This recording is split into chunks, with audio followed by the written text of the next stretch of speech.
eu fui ver o que significava a palavra integridade. Não vou vos dizer o que significa em latim ou como se diz, mas é integritate, não muda muito. E eu dividi a integridade em 3 partes: integridade física, moral e territorial. E tenho razões objetivas para me interessar a estes 3 níveis de integridade. A física, não vou tocar nela. Temos um médico, Dr. Ivo Garrido. Não quero começar a pegar em coisas que não saberei justificar. As outras 2 níveis de integridade me interessam mais. A segunda maneira de entender a integridade é moral. É a maneira como pessoas, indivíduos, grupos, sociedades se comportam em relação à lei que eles estabeleceram eles próprios. Existe uma moral quer dizer o que nós fazemos, o que nós vivemos, a maneira como vivemos. E chamamos ética a adequação das nossas atitudes com a moral que nós próprios estabelecemos. Então, quando se diz integridade pública, se fala de uma deontologia, a adequação dos comportamentos de indivíduos e grupos com aquilo que eles, como membros de uma coletividade, se autoestabeleceram. Há uma terceira integridade que me interessa, é territorial. É que, romanticamente, eu nasci num país que é de Rovuma Maputo, e o conceito de integridade ligado ao território é um conceito político e jurídico que existe, que supostamente o respeitamos, e por razões óbvias que eu vou apresentar muito rapidamente aqui para ser metido em causa.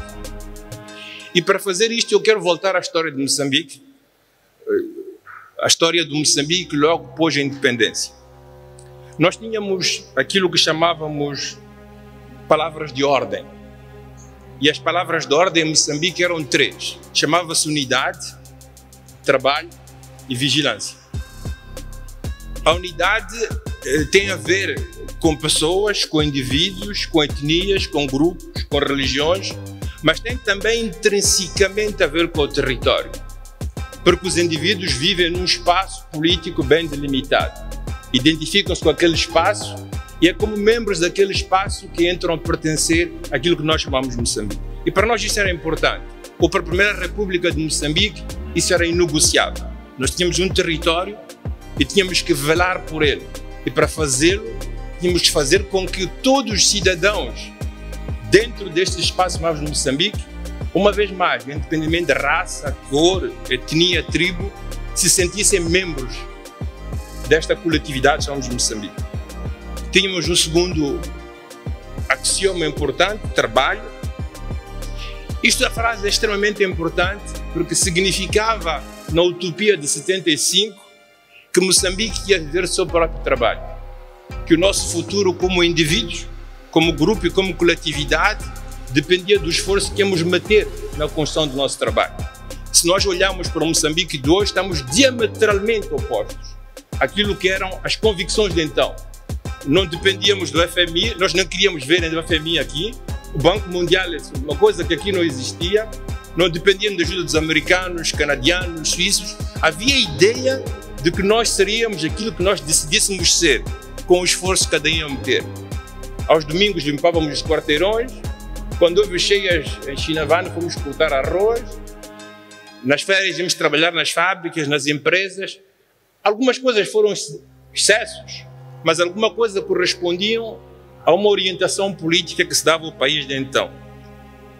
A terceira coisa era a vigilância. Nós vigiamos muito contra a Rodésia do Sul, que nos invadiu logo depois da independência. Vigiamos muito contra a África do Sul, que tomou depois a parte da Rodésia do Sul. Vigiamos muito contra os chiconhocas internos, de todo tipo, assimilado, até no excesso. Alguma coisa a Frelimo não fez então, é que essa vigilância não foi introspectiva. Ela não vigiou sobre ela própria, sobre os seus próprios elementos. E foi da falta dessa vigilância que entrou a corrupção em Moçambique. A corrupção não chegou do exterior. Atenção, quando a UNUMOS chegou, ela veio para ajudar Moçambique a ficar democrática. mas ela dolarcatizou Moçambique. Chegou nesse momento a elevação dos preços dos apartamentos, as farras nos hotéis, entrou uma dolarcatização real. Mas isso tudo foi possível porque a vigilância que nós fizemos, até excessivamente contra os chiconhocas, não fizemos contra nós próprios. E isso abriu espaço ao Moçambique que nós temos hoje.